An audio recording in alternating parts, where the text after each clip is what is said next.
พี่น้องเอ้ยพูดเอว่ากันเลยจะบริหารถ่ายนะเว้ยลูกสาวเองก็ย่านบ้านนี่พี่น้องเบิดลายเลยมื้อนี้ก็มาหายทงคือเก่าพี่น้องเอ้ยเนาะบ่ทันแล้วมื้อนี้ก็จักสิแล้วจักบ่มื้อนี้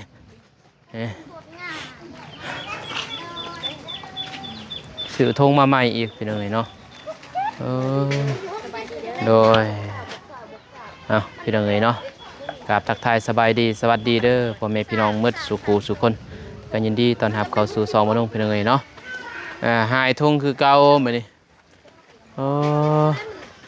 บ่ทันแล้วพี่น้องเอ้ยเนาะ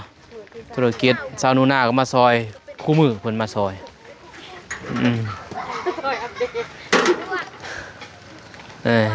มาซอยหายทงเพิ่นเนาะบ่ได้จ้างไผบ่มีเงินเพิ่นเนาะเลยว่าหาพี่น้องนี่แหละแต่ว่าตัวนี้คือต่ำเนาะไงแต่มันต่ำตัวหน่อยต่ำเลยพี่น้องตัวนี้เลยดีเวลาหัดก็ง่ายอีกพอสิหายมันได้ประมาณ 6,000 ไปเนาะถ้าได้ 6,000 บ่นุ่งก็สิเอา 4,000 น่ะนะ 2,000 ให้น้องเพราะว่าให้เพิ่นปลูกอยู่นี้แต่เพิ่นปลูกก็ประมาณ 3,000 พุ่นแหละเพิ่นก็ส่วนเพิ่นแต่ว่านุ่งมันก็ถ้าเพิ่นแต่ว่าไปปลูกเบียร์โลกมันกับเบียร์เฮากาแบบนี้เบียร์กาที่กลัวเพิ่นเนาะมันสิบ่ตายถ้าเป็นเบียร์โลกนี่มันตายตายหลายนะเฮาก็บ่อยากเสียเวลาเฮาน่ะแต่เทื่อเฮาเฮ็ดเฮาก็อยากเฮ็ดให้มันได้เลยแต่ว่าส่วนที่บ่นุ่งปลูกอยู่แต่อยู่ภูเลยเนาะเฮาปลูกอยู่ภูให้ไปโรคเอาแม่นบ่โรคเอาแล้วกันก็ยังตายหลายเด้แต่ว่ายังก็ยังหลายอยู่แต่ว่ามันงามนี่บ่คือตัวเฮาไปอยู่ทงนี้อยู่ทงมันสิงามเนาะถ้าว่าเอาไปโรคมันบ่อยากงามปานใดมันจะแก่นะเขาแท้เฮาเฮ็ดอันนี้มันสิงามแต่บ่นุ่งปลูกก็หมดพันป้ายเพิ่นเด้เนาะแม่นบ่พันป้ายนะครับปลูกเนาะได้บ่บ่รวมหมดบนทางใหม่เลยเนาะอยู่ภูนั่นแหละประมาณพันป้ายปลูกอยู่แต่ยังบ่พอเนี่ยยังอยู่ลุ่มอีกทางอยู่ลุ่มยังลายอยู่ถ้าไปโลกเห็นกุ๊กใหญ่สิโลกเอาเลยมันไปซ้ำมันอยู่ไปทางลงอีกยังลายอยู่พี่อยู่ไหนตอนนั้นอยู่ภูพากะคือมีไอแดงเบาแน่นอนเข้าเห็ดอยู่พูนเฮงจุดสั้นกว่าบุคอยยังได้เข้าไทยมันดกแต่สั้นกับสั้นโยกกับเขาย่างได้นะส่วนบุคอยโตเห็ดใหม่เป็นเขาอยู่ยอดเลยบุคอยอยู่ริมน้ำนี่ริมแล้วก็ย่างก็ออกไปเลยแต่ว่าเวลาเก็บนี่ก็ทรมานย่ำแบกนี่แหละได้ไล่กับบอดี้นะดีแต่ว่าลงคอยดีแต่ลงคอยเดียวฮันแต่ว่าย่ำเก็บนี่ก็ได้แบกไล่เติบอยู่เก็บใส่กระสอบปากทีนี้กาวันมาเรียนวันนี้เพื่อนเนาะนี่เรียนวันนี้ประทันแป้งตัวนี้มันจะแป้งเนาะเห็ดแล้วมันจะแป้งน้ำล้างตัวนี้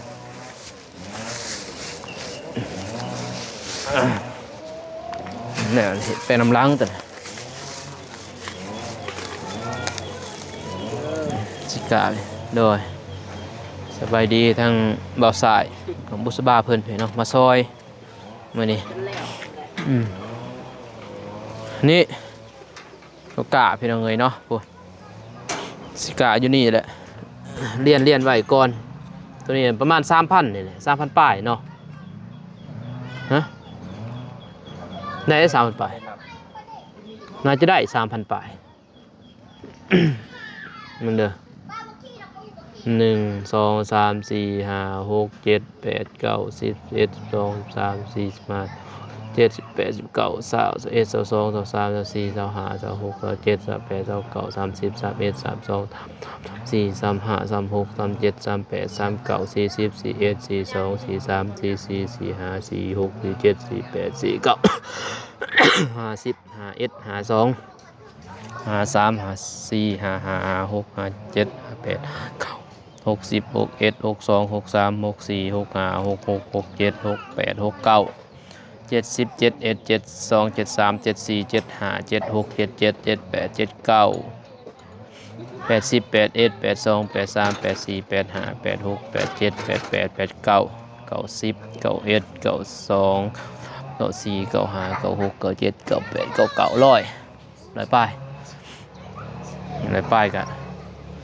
พัน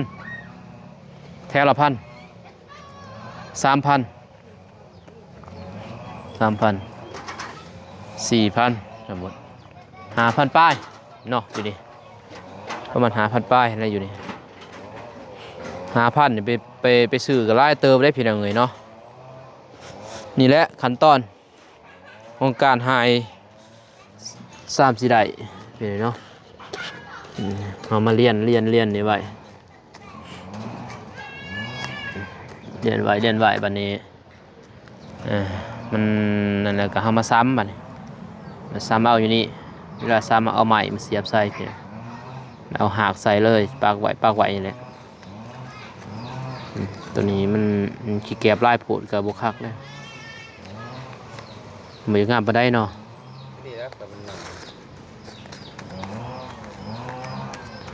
ทีอะไรพี่น้องบันนั้นมันเป็นอะไรมันสิงำเลยทีโผดเอาอย่างเสร็จขยายออกอีกบันกกมันใหญ่นะ6 เดือนนะ6 เดือนหรือ5 เดือนเขาก็ย้ายออกอีกขยายออกเป้ามันใหม่ได้บัดนี้เคลื่อนว่าแต่ว่า5,000นี่มันสิเป็นหมดเลยบ่เลย5,000นี่เจ้าสิได้หมดเลย5,000มันบ่ได้เด้เจ้าสิได้ประมาณอยู่ 4,000 ป้ายเห็นเนาะเสียไปเป็น100พุ่นเลย100-200พุ่นเลยพอเวลาเฮากะมันสิบ่งามหมดนะมันบ่ได้งามหมดคู่ต้นเห็นเนาะมันบ่ได้งามหมด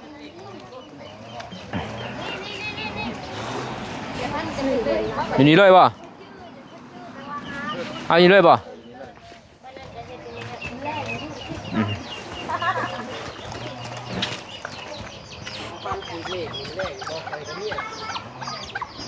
มา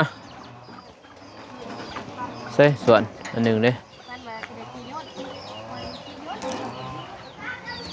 โอ้คอยฟังสื่อโทรศัพท์ลองอีก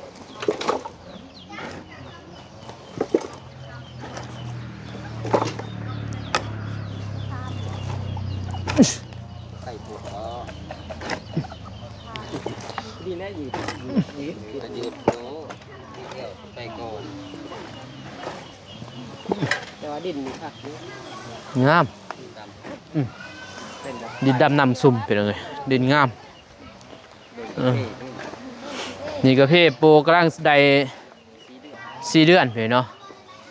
4 เดือนงามกว่ากระเพาะเบาเตียงอีกกระเพาะเบาเตียงยังบ่ได้นี่4 เดือนได้เพียงเลยงามแต่บ่ได้ใส่ปุ๋ยใส่ยังเลยธรรมศาสตร์นะถ้าฉีดยานี่ให้ครับแต่ว่าเคสนี้เขาก็ต้องยอมรับมันสีงามคืออยู่ปากซองก็บ่ได้เพราะว่ามันการห่อนเด้ใบมันสีเป็นแบบนี้เนาะนี่ตัวนี้เขาปลูกโอ้แต่บ่าวนุ่งยังน้อยพุ่น20 ป้ายแล้วนี่กกตัวนี้ได้20 ปลายปีแล้วเห็นเนาะแต่บ่าวมิกยังน้อย13 11 ปี9-8 ปีนั่นแหละนี่มันนี่เพิ่นว่าเป็นงา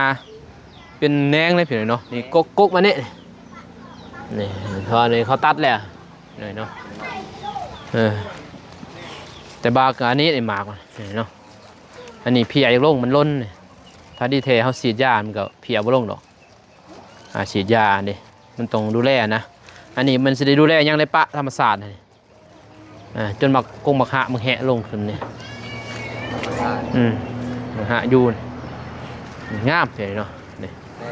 เทียนนี่ได้สำเนียงเทียน โอ้สำเนียงก็ดีแล้วนี่ วิตามินงามกว่านี้ได้ โอ้คืองามเลยนี่ปีนานี่ลองเบิ่งนี่เต็มเลยนี่จังไดเนาะปีนาถ้าว่าเฮาฉีดยาเด้ฉีดยาฆ่าเพี้ยนะตัวเพี้ยนี่แหละคันเพี้ยมันบ่จับนี่ก็ถือว่าได้เพี้ยตัวนี้มันล้นเลยหมากมันล้นลายเด้ สวิตเต็ม หมากลายตัวนี้นี่แหละพี่หน่อยเนาะเขตนี่แบบนี้ก็สิให้งามคืออยู่ปักซองกะบ่งามปานใด ใบมันสีน้อย ใบน้อยแต่ว่านี่หมากก็ใหญ่อยู่ก็ซ้ำกันนั่นแหละหมากน้อยนึงเนาะนั่นล่ะตัวนี้มันเป็นงาสังเกตงาน้อยมันงายาวเนาะแต่ว่ายาวได้ตอนนั้นนี่พี่เด้กกโตตับอิดไปเนาะเพิ่งเราปลูกอยู่ในเต็มเลยเป็นปลาเลยเราปลูก สวิตงาม งามอันนี้มันโฮมนี่ซื้ออันนี้ ต้นเล็กเขียนบ่ผมตา โฮมกูใหม่ตอกลายกับบ่ได้โฮมลายกับบ่ได้กาแฟผู้ดีนะโฮมแดดเป็นแดดแน่โฮมแน่ ก็ อ๋อลายแล้วจนหมดเลยตอนนี้แล้ว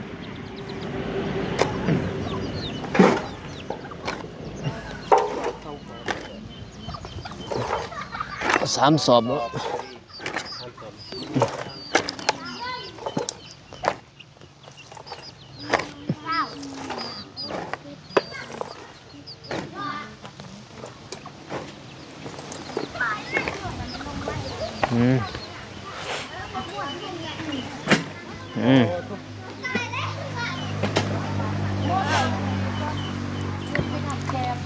มันโถเห็นไหม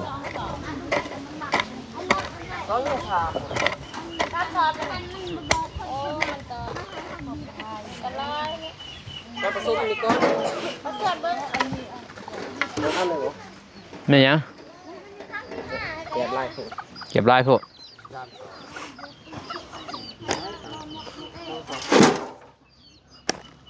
ซองกับพอแล้วลายโพดกับมันบ่มีดินบ่ได้เลย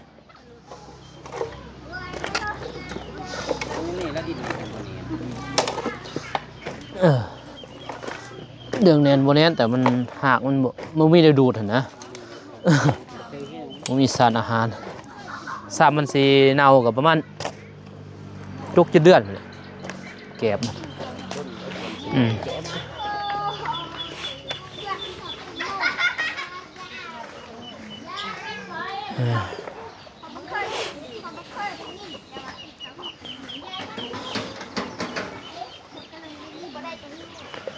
ขุดแล้วจนในดินมาทมนี่คือเก่าเลยยามพลตรงอ่ะเต็มคือเก่าเห็นไหมยินเลย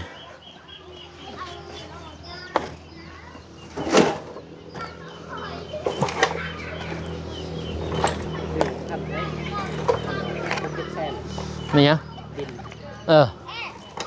ข้าละละนี่แหละเด็กเน้นดินเน้นนาดินจุกเอาเลย โจเลยบ่ยังงาม ก็เผ็ดนาดินนี่ลงน้ำ เลิกกันแล้วเป็นเม็ด2 เม็ด 3 เม็ดนะเขาขุดลงเอาอยู่แกนพุ่นนะแดงหึ่งอะไรมองงามดอกดินเฮาซื้อนั่นนี่โอ้บ่ใส่ปุ๋ยก็งามนะ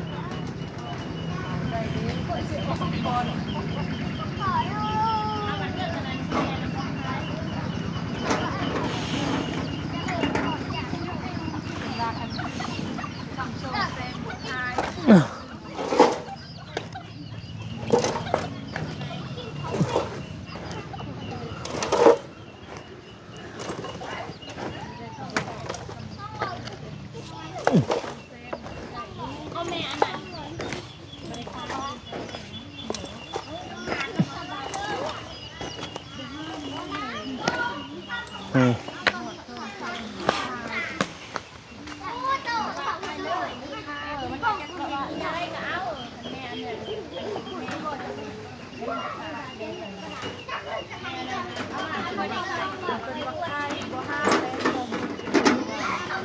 ณเม็ด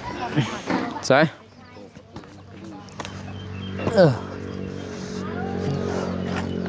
ก็แล้วแต่ผู้มักคือคอยปลูกในเม็ดเศร้าคุณเม็ดเศร้าแต่ว่ามันก็ยังห่างเลยสำหรับเฮาเพราะว่าเฮามันนั่นไปเลยเนาะมันปลูกมันให้ได้คุณภาพมันบ่ได้จ้ะบ่ให้ได้ปริมาณนะให้ได้หลายจ้ะบ่ต้องปลูกเม็ดคูณเม็ดเลยแหละย่างจนบ่ได้นะรอดเอาเวลาเฮาเสียหญ้าเสียยุ่งนี่ยากๆหนึ่งได้หลายยาก ตาล ตาหนึ่งกับซ้ำ5,000นี่แหละเม็ดคูณเม็ดเด้ฮะมานั่นแหละ 10 เม็ดกับ10 คูณร้อยแต่มันจะ เพราะว่าอีสัง 10 คูณร้อย บ่เตียงยังเท่าได6,000เราตาป้ายได้ล่ะแม่นหาคูณแม่นหาได้เหรอเดี๋ยวบ่ 10 คูณร้อย 1,000 นี่10 คูณ100เอาแบบความกว้าง10 เมตรมันก็ได้10 แถวเลยดิอันนี้ความยาวมันก็หลอกมัน1,000 10,000แล้วก็เม็ดเป็นเนี่ย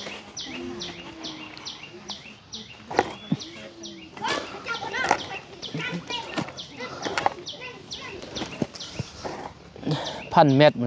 มันบ่แม่นแล้วอีกตาหนึ่ง1,000 เม็ดก็มันตาหนึ่งแล้ว100 เม็ดจ้ะบ่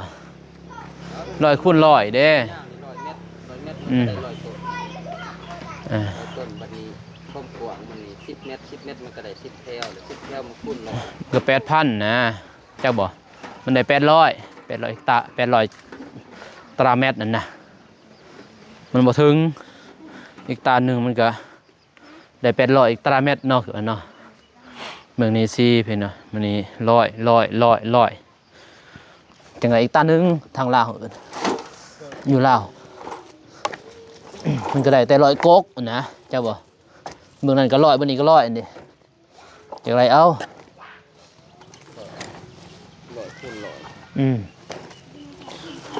คูณร้อย คุณ100 คูณร้อยมันก็10,000 คันว่าไร่นึงอ่ะ10,000ถ้ามันบ่ถึงกาแฟเจ้าบ่ ประมาณ7,000 นะ 5,000 6,000 พี่แล้ว มันเพราะว่า แม่ทามัน เฮาไล่นี่เด้อันนี้ก็ก๊กนึงจ้ะบ่มานี่เฮาก็ไล่100คือเก่าจ้ะบ่เฮาบ่ได้เด้มันก็ไปไล่คือเจ้าเฮามันก็10นั่นแหละ อันนี้ก็100นี่ก็100นะเฮาไล่นั่นน่ะมันก็ได้แต่ประมาณ5และ 5,000เพราะว่าบ่เตียงก็พิกตา4เด้แล้วยัง 6,000นั่นน่ะแม่นหาเด้ 6,000เทื่อว่าทีเติบเด้หายแล้วบ่เงินเด้อหายแล้ว ไปวันเอาให้เงินค้าใหม่ไปเลยซื้อใหม่ชิมไพ่มาเล่า9 ต้นให้เรา100,000เลย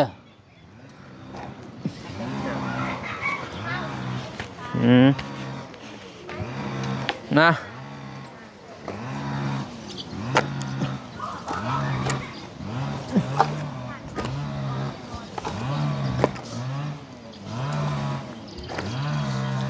คนตัดหญ้าอันนั้นบ่กาแฟบ่นี่ จักสติน แม่นบ่ ตั ตั ด ดหญ้านะแต่จักตินแห้งก่อนนี่ ส่วนมาก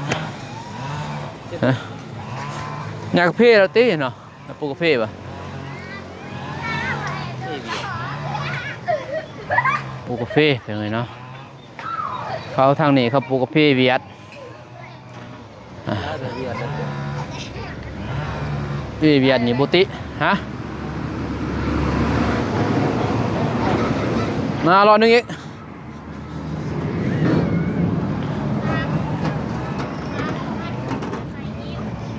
นะรอหนึ่งเพราะสะอ่อนดินนี่พี่น้อง เห็นดินสะอ่อนเนี่ยมันงามนะ เดี๋ยวนี้ปลูกยัง ทุเรียนยังก็งามหมดนะ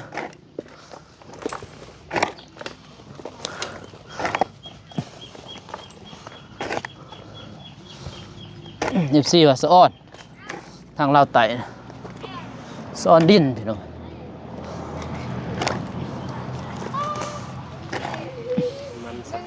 ฮะพอโอ้จนมาขายหมดแล้วดินอยู่บ้านเขาขายนั่นแหละ ว่าขายแบบเป็นธงแบบแพ็คเป็นธงเลย ดินเห็นปะดินขาเสือแล้วค่ะ สามีอ่ะงัวผสมเด็ก ดินปลูก ใส่บ่แกะถึง พอแล้วจักสอบเลยนี่แกบลายบ่ลายบ่แกบพอดีติ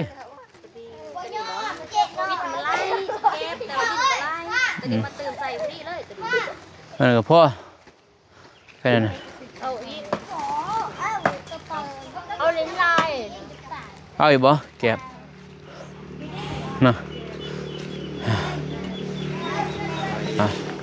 เป็นไงเนาะเบามิกเพิ่นบ่ได้จักเสียได้กับ2 YouTube อีต้นเพิ่นอยู่ เฮ้ยด้านส่วนหนึ่งจะไหวบ่ ใส่ส่วนดิ แอบน้อยใช่แหละ พี่น้องเอ้ย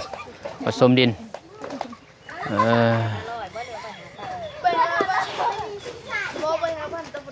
มันนั่นนะมันหนักดินแข็งเป็นไงเนาะมันเลยหนัก